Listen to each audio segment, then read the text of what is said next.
Probablement la chose la plus cool à propos de la communauté de l'impression 3D est l'esprit d'innovation à travers la collaboration. Chaque semaine, il semble que quelqu'un publie un nouveau projet impressionnant pour vraiment repousser les limites de l'impression 3D grand public. Des designers et ingénieurs talentueux du monde entier partagent gratuitement leur travail acharné pour que d'autres puissent en profiter. Cette année, j'ai vraiment été en mission pour trouver et mettre en avant ces créateurs doués et leurs projets inspirants, et j'adore que chaque fois que je partage l'un d'eux, vous revenez dans les commentaires avec 10 nouveaux projets incroyables pour que je puisse les découvrir. C'est pourquoi ces dernières semaines, j'ai écumé GitHub, les forums, les subreddits et les groupes Discord, tous à la recherche des projets open source les plus excitants et les moins aimés. Et puis j'ai réduit la liste de centaines à seulement une cinquantaine des plus prometteurs dont vous devriez connaître. Mais cette liste était en fait si longue que j'ai fini par poster un sondage sur notre page communautaire, et vous m'avez dit que je devais la diviser en 3 ou 4 vidéos. Dans cette première partie, nous examinerons les imprimantes open source. Dans les mois à venir, nous aborderons également les conceptions de têtes d'outils open source, les unités multimatériaux et plus encore. Donc, que vous cherchiez votre prochain projet ou une mise à niveau de votre imprimante, ou que vous vouliez simplement savoir quelles innovations sont en cours et seront inévitablement intégrées plus tard dans les produits commerciaux, restez avec nous et assurez-vous d'être abonné car il y a vraiment quelque chose pour tout le monde. Allons-y. Avant de plonger, quelques points de ménage.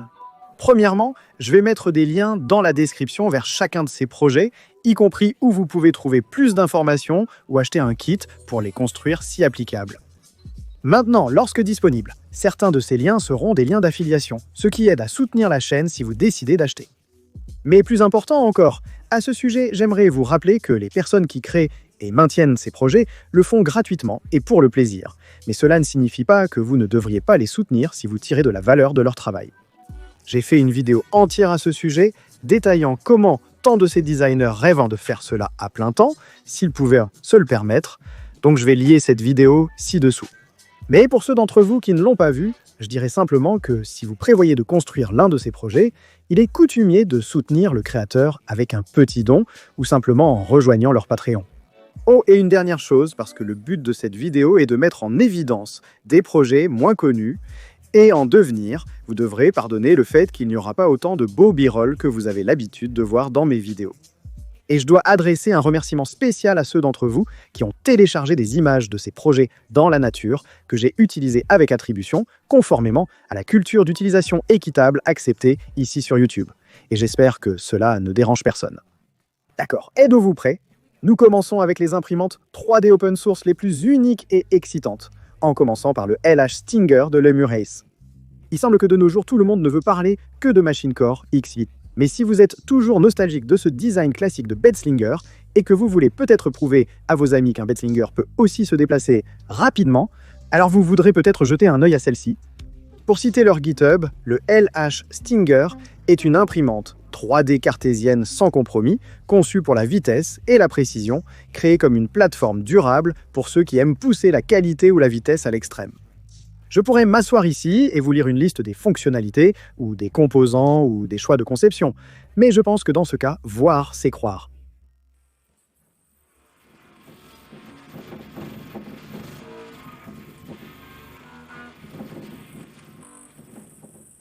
Ouais, cette chose bouge. Actuellement, des kits sont disponibles chez Fabrico ou directement chez Physek, et ils vous coûteront environ 700 $ à 770 $. Le positron par Kralin et LDO Motors. Pendant que nous parlons de facteurs de forme uniques, mentionnons le positron, une imprimante 3D entièrement pliable, portable et fonctionnelle qui rentre réellement dans une boîte de filaments. Malgré sa forme atypique, cette imprimante produit jusqu'à 180 et 180 sans 165, et grâce à son centre de gravité bas, elle égale la vitesse de la plupart des imprimantes modernes. Si cela vous semble un peu cher, vous voudrez probablement jeter un œil au Lemontron, un dérivé principalement imprimable en 3D du positron. Il présente des améliorations significatives comme une alimentation interne, un tube Bowden et un capteur de nivellement de lit. Et devinez quoi, hein? Il ne coûte que 413 $ à construire. Heureusement, le créateur du Lemontron a sa propre chaîne YouTube. Il est donc facile d'en savoir plus si vous le souhaitez. Le Duender par Sergei Irbis. Au cours de la dernière décennie, Creality a probablement vendu quelques millions d'Ender 3S. Et je pense qu'il est sûr de dire que la plupart d'entre eux sont maintenant soit en train de collecter de la poussière, soit déjà dans les décharges. Mais plus maintenant. Le projet du Ender de mon ami et collègue créateur de contenu Sergey Irbis vous permet de prendre deux Ender 3S et de les convertir en une machine Core X Series avec de meilleures performances. Il utilise principalement des pièces imprimées en 3D et est très bien documenté par Sergey. L'Ender 3NG par RH3D, d'accord, bon, c'est plutôt cool, mais combien de personnes ont deux vieux Ender 3S qui traînent simplement? Eh bien, si vous n'en avez qu'un, vous voudrez rencontrer l'Ender 3NG par RH3D. Ce projet donne à votre Ender 3 solitaire et négligé une sérieuse mise à niveau, le transformant en une machine Core X Easy, moderne et élégante, en utilisant principalement des pièces imprimées et quelques modifications de cadre. Et neigé pour Next Generation est véritablement à la hauteur de son nom. Vous obtenez des rails linéaires, une potence montée en haut, un refroidissement adéquat et un support pour des têtes d'outils comme le Stealth Burner ou le Galileo 2. C'est vraiment le mélange parfait entre économie et performance. Et comme il utilise les bases de votre Ender 3 existant, il vous fait économiser beaucoup d'argent tout en vous apprenant énormément dans le processus. Actuellement, il n'y a pas de kit disponible. Vous devrez donc vous procurer vous-même les pièces imprimées, les rails et d'autres améliorations. En supposant que vous ayez déjà un Ender 3, vous pouvez vous attendre à ce que le coût total soit d'environ 200 à 300 $ selon vos choix. Le son de mes turc. Vous aimez les imprimantes 3D imprimées en 3D, mais vous voulez imprimer rapidement? Laissez-moi vous présenter le 100. Ne vous laissez pas tromper par tout ce plastique. Cette machine est conçue pour repousser les limites de l'impression 3 Diffuse Deposition Modeling, Do It Yourself. 400 mm par seconde de vitesse d'impression, 43 mm3 par seconde de débit et une accélération stupéfiante de 100 000 mm par seconde, d'où le nom. Si vous voulez aller aussi vite, cela vous coûtera environ 350 $ pour vous procurer et construire vous-même. Le VZBot de V3D permet d'aller encore plus vite. Qu'est-ce que c'est exactement? D'accord, mais vous devrez peut-être fixer l'imprimante au mur. Rencontrez le VZBot, le fruit de l'imagination du scientifique fou, V3D ou Simon Vézina. Le VZBot se présente comme une imprimante 3D de taille modérée et à haute vitesse, basée sur le cadre Tron XCS 5A Cora XLIS, mais peut être facilement adapté à d'autres cadres d'extrusion d'aluminium 2020, mais cela ne rend vraiment pas justice au projet. Personnellement, je dirais que le projet VZBot est aujourd'hui connu pour ses pièces en aluminium commande numérique par calculateur démentiel, ses extrémités chaudes et ses extrudeuses ultra performantes, sa fonctionnalité à traction intégrale et ses vitesses absolument vertigineuses. Jetez juste un coup d'œil à ça. De plus, le VZBot a une communauté florissante autour de lui. Partout dans le monde, ils ont même un WhatsApp ici, en Israël où je vis. Et ils ont des membres passionnés partout où vous pourriez regarder. De bien des façons, je le considère comme un voron plus extrême et plus spécialisé. Cela ressemble-t-il à quelque chose dans lequel vous voulez vous plonger? Eh bien, cela ne viendra pas facilement et cela ne viendra pas à bas prix. Vous devrez principalement vous procurer des pièces auprès d'une poignée de fournisseurs différents, et cela vous coûtera probablement environ 1000 à 1500 $ ou plus. Compréhensiblement, ces types de monstres ne sont pas pour tout le monde. Alors allons-y et jetons un œil à quelques imprimantes différentes du projet d'imprimante pour fourmis, en commençant par le Micron.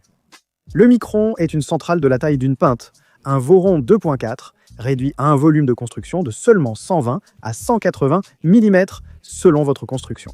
Mais ne vous laissez pas tromper par la taille.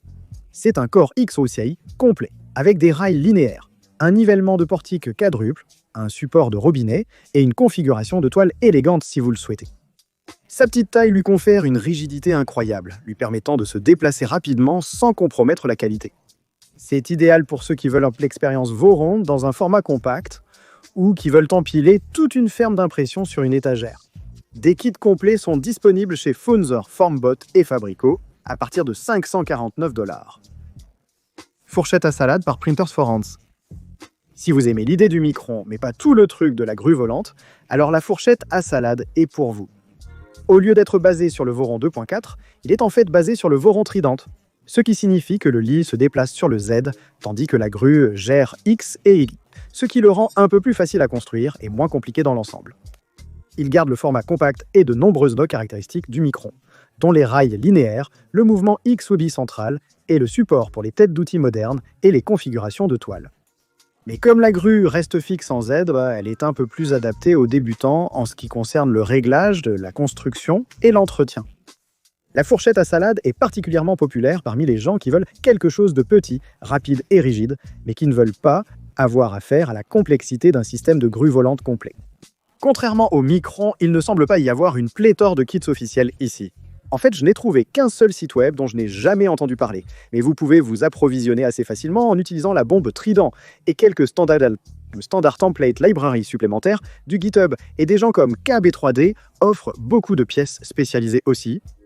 Prévoyez un budget de 600 à 900 $ en fonction du niveau de sophistication souhaité. Le double dragon par Printers for Ants. Si le Micron et la fourchette à salade sont faits pour aller vite, alors le double dragon est fait pour aller 2 fois plus fort. Cette bête intègre non pas un, mais 2 têtes d'outils XLD à cœur complet dans un seul portique, chacun avec son propre extrémité chaude, moteur pas à pas et extrudeuse. Il s'agit d'une véritable configuration d'extrusion double indépendante, ou IDEEX, construite avec la rigidité et la vitesse que vous attendez de l'équipe des imprimantes pour fourmis.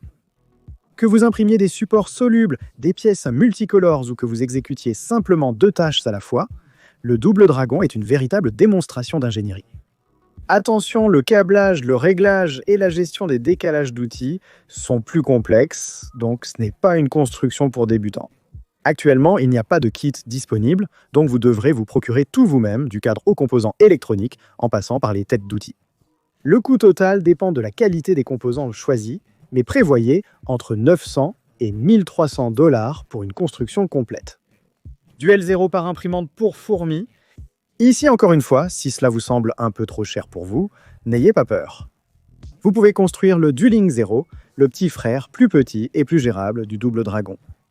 Au lieu de 2 grosses têtes d'outils sur un portique, ce projet présente 2 imprimantes de style 5,50 € complètement indépendantes, qui partagent par hasard un seul cadre. Chaque côté possède son propre système de mouvement, son électronique et sa zone d'impression, permettant d'exécuter simultanément 2 impressions différentes, totalement isolées l'une de l'autre. C'est un peu comme avoir une très petite ferme d'impression dans un seul boîtier. Il n'y a actuellement aucun kit, mais la Bill of Materials et les fichiers sont disponibles sur GitHub. Et comme il est fortement basé sur les pièces du Voron 0.2, l'auto-approvisionnement est également tout à fait réalisable. Prévoyez de dépenser environ 500 à 700 en fonction de vos composants. Construire des imprimantes 3D est amusant, mais cela peut devenir désordonné avec les lignes de purge, les copeaux de plastique, les bords et autres débris qui tombent sur le sol et rendent l'espace de travail désagréable. D'accord, revenons à la vidéo, le K3 par Annex Engineering. Si vous aimez les imprimantes rapides, compactes et absolument surdimensionnées, alors vous devez jeter un œil au K3 par Annex Engineering. Cette petite bête offre 1 tonne de performance dans un volume de construction de 180 par 180 par 180 et elle est conçue dès le départ pour la vitesse, la rigidité et la précision. Contrairement à la plupart des imprimantes de cette liste, le K3 n'utilise pas un système de mouvement Core XUI standard. Au lieu de cela, il utilise un design de portique croisé, qui est un peu comme le cousin plus étrange et plus robuste de Corox X. Il réduit apparemment la torsion du cadre et le racking, surtout à ses vitesses plus élevées, ce qui signifie que cette chose déchire absolument. Le cadre est entièrement fermé. Des rails linéaires sur chaque axe, des courroies de 9 mm et un support pour les têtes d'outils modernes comme le Galileo 2 ou le Stealth Burner. Annex a également une communauté super active et une documentation exceptionnelle, donc même si c'est certainement une construction plus avancée, vous ne serez pas à l'aveuglette. Pour celui-ci, des kits complets sont disponibles auprès des gentils gens de Fabrico et ils commencent à 950 $. Le Mercury One par 0G. Nous avons donc parlé d'utiliser ces vieux Ender 3S, mais qu'en est-il des Ender 5S? Si vous en avez un qui traîne, le Mercury One est un excellent moyen de lui donner une nouvelle vie. Il transforme le cadre d'origine en une machine de vitesse, Core XOXEC à rail linéaire, complète avec des courroies de projection de 9 mm, un support d'outils moderne et une compatibilité avec des modifications comme TAP Nevermore et Cambos. Mon ami et collègue youtubeur Mandy Crowley a publié beaucoup de contenu sur le Mercury One qu'on lira aussi ci-dessous. Celui-ci est un excellent compromis entre une construction complète de Voron et quelque chose d'un peu plus simple à construire directement à partir de la boîte. Surtout si vous voulez quelque chose de rapide, rigide et bien soutenu. Il existe aussi une variante Mercury 1.1 encore plus raffinée et abordable. Avec l'imprimante de base, il faut compter environ 240 $ pour la convertir en utilisant le kit Fabrico. Le Viking 3D Valkyrie par Roy Benston. Pour ceux qui visent à s'attaquer à des matériaux à haute température comme PEEK ou Ultem, le Viking 3D Valkyrie est une option do-it-yourself redoutable. Cette imprimante offre un volume de construction de 310 par 310 par 300 mm avec une chambre chauffée entièrement fermée, capable d'atteindre jusqu'à 80 degrés Celsius. Sa cinématique Core X-UAC inversée et son triple accès Z indépendant assurent un nivellement précis et automatisé du lit, tandis que l'inclusion d'une dry box chauffée intégrée maintient votre filament dans des conditions optimales. Des kits de cadre sont disponibles chez des fournisseurs comme Maker Supplies, à partir d'environ 800 $ américains. Cependant, des composants supplémentaires devront être obtenus séparément et le coût total variera, comme pour tous ces éléments, selon votre choix de pièces et matériaux. Le Rogue par Holohan Design. D'autre part, si vous cherchez à construire une imprimante 3D à la fois abordable et éducative, le Rogue par Holohan Design est un projet qui mérite d'être pris en compte. Cette imprimante Core XI, principalement imprimée en 3D, est conçue avec simplicité et rentabilité à l'esprit, ce qui en fait un excellent choix pour les débutants. Avec une zone de construction raisonnablement compacte de 120 par 120, elle offre une plateforme pratique pour apprendre les subtilités de la construction et du fonctionnement d'une imprimante 3D. Maintenant, ce projet met l'accent sur l'accessibilité avec un coût de construction estimé à environ 260 $.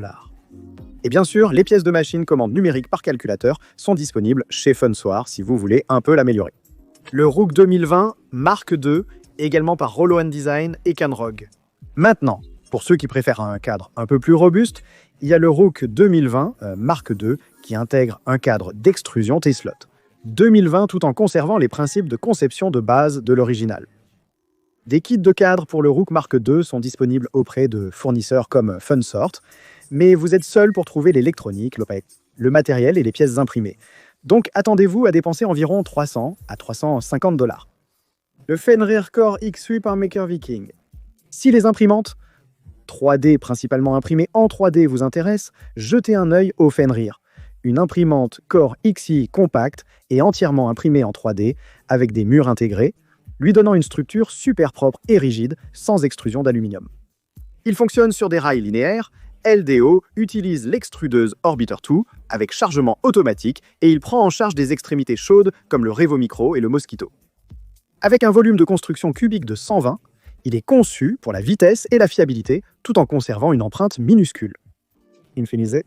Nous avons abordé les imprimantes 3D imprimées en 3D, mais qu'en est-il de celles qui s'impriment littéralement en 3D sur elles-mêmes, comme l'Infiniz de Sunshine qui dispose d'un axe Z infini, lui permettant d'étendre son propre cadre vers le haut pendant qu'il imprime. Étrange, non?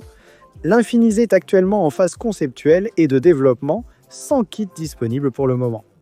Mais les constructeurs intéressés par ce projet ambitieux devront suivre les mises à jour de Sunshine et se préparer à une construction hautement expérimentale. Le Babybel Pro par Princeps. Ensuite, un autre type d'imprimante Infinite Z, le Babybel Pro. Conçu avec l'abordabilité et la simplicité à l'esprit, il dispose d'un cadre principalement imprimé en 3D, utilisant des composants courants et économiques. C'est une excellente façon de se lancer dans l'impression à courroie sans se ruiner, et cela devrait vous coûter moins de 200 $ à construire. Le Milo commande numérique par calculateur par Millennium Machines.